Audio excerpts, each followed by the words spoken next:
Hello students. बहुत से बच्चे 11th के ड्यूरिंग पूछते हैं कि पीवाईक्यूज करना चाहिए या पीवाईक्यूज नहीं करना चाहिए। PYQs should be done.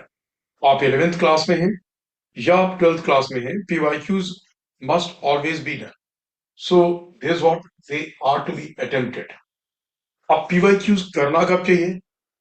जैसे एक हुआ कि आप किसी वॉर पे जा रहे हैं और वॉर के लिए आपके पास इक्विपमेंट्स नहीं है, आपके पास फाइट करने के लिए कोई बंदूक नहीं है, कोई गोली नहीं है, तोप नहीं है, कुछ नहीं है। तो ऑब्वियसली ऐसे में वॉर में जाना इज व्हाट, अपना जान की भी बाजी लगा देना और टाइम ही बर्बाद करना। ऐसे यहाँ पे जब आप पीवाईक्यूज करते हैं तो before that you should be ready for it. आपको सिलेबस में जो कराया गया है उसमें आपको रेडी होना चाहिए, और साथ में एक जो भी आपका इंस्टीट्यूट का असाइनमेंट है वो इंस्टीट्यूट का असाइनमेंट एक बार करके देख लेना चाहिए। जब आप इंस्टीट्यूट का असाइनमेंट कर लेते हैं तो आपको पीवाईक्यूज करना चाहिए, चाहे आप 11th क्लास में हैं चाहे आप 12th क्लास में हैं। अब दूसरी चीज, पीवाईक्यूज किस लेवल तक करना चाहिए? पीवाईक्यूज किस लेवल तक करना चाहिए डिपेंडिंग अपॉन योर कैपेसिटी। आपको कुछ दिनों के बाद पता लग जाता है कि really you can prepare for the JEE advance also.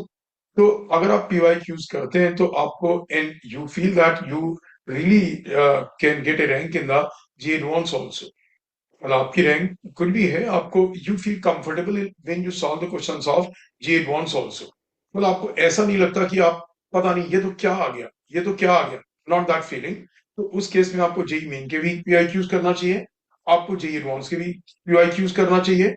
और अगर आपको लगता है कि कैपेसिटी में कहीं भी कोई लिमिटेशन है तो उस केस में आप केवल पीआईक्यूज करेंगे मेंस के लेवल के, राइट।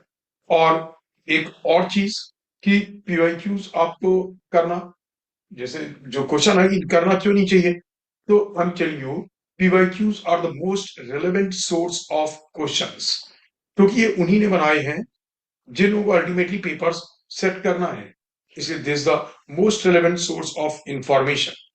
और बहुत से बच्चों का ये होता है, वो पीवाईक्यूज करने के लिए मीन्स टालते रहते हैं, अभी मेरा रिवीजन नहीं, अभी मेरा रिवीजन नहीं है। तो भैया रिवीजन ऐसे कभी खत्म नहीं होगा, रिवीजन को खत्म करना पड़ता है आपको। आप रिवीजन को खत्म करो। These are two mutually complementary phenomenons.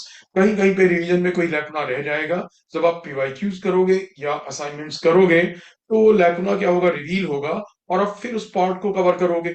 सो जो है ना, this becomes a guided path. Guided path क्या आपने पीवाईक्यूज किए, उसमें कहीं पे आपको लगा कि यार आर्टिकल नहीं आता, यार फॉर्मूला नहीं आता, आप इस पॉइंट तक नहीं पहुंचे, तो आप उसके बाद कर लो। तो PYQs are to be done during the 11th, during the 12th, और किस ऑर्डर में करने हैं that I too. All right.